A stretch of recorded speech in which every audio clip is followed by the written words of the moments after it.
Hello दोस्तों, स्वागत है आपका आपके अपने यूट्यूब चैनल हिंदी साहित्य विवेचना में।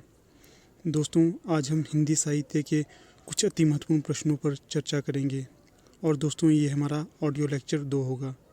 चलिए दोस्तों शुरू करते हैं अपनी इस लेक्चर को। पहला प्रश्न है, हालावाद का समय काल क्या है? तो इसका सही जवाब है 1933 से 1936। दोस्तों, हालावाद को हरिवंश राय बच्चन जी ने शुरू किया था। अगला प्रश्न है, छायावाद का पतन नामक पुस्तक किसने लिखी है? तो इसका सही जवाब है देवराज ने।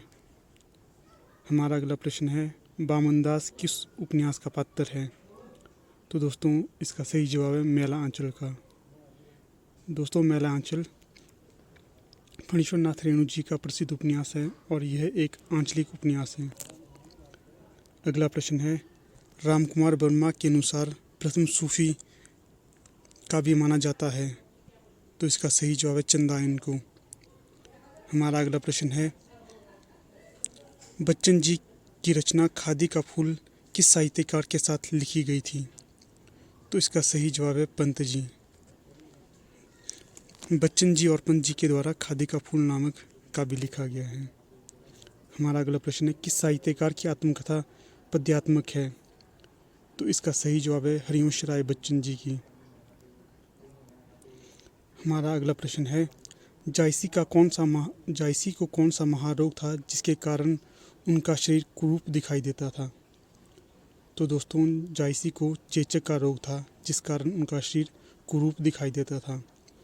दोस्तों, जायसी के द्वारा पद्मावत नामक महाकाव्य लिखा गया था और यह अवधी भाषा में लिखा हुआ था। हमारा अगला प्रश्न है, दशरथ विलाप नामक कविता किसने लिखी है? तो दोस्तों इसका सही जवाब है भारतेंदु हरिश्चंद्र जी के द्वारा। हमारा अगला प्रश्न है, जायसी के किस ग्रंथ में संसार के खत्म होने का वर्णन है?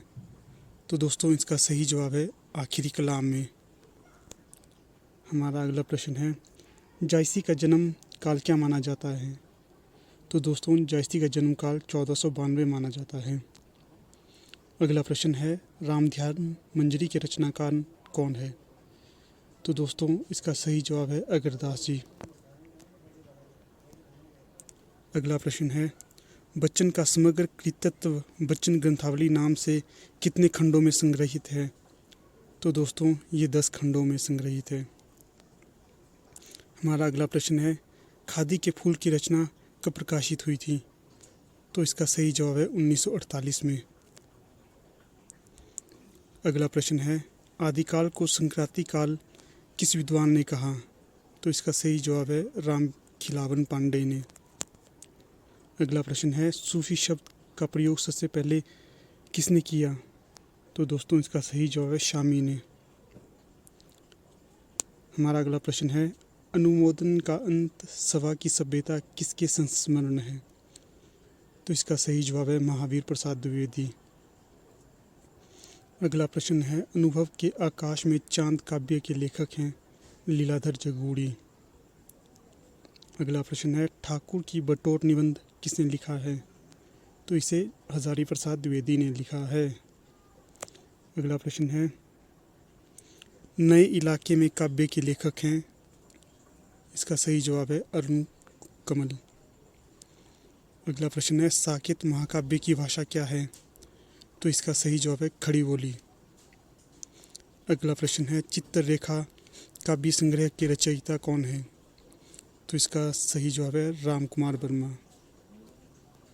तो इस प्रकार यहाँ पर इस ऑडियो का समापन हो जाता है। धन्यवाद।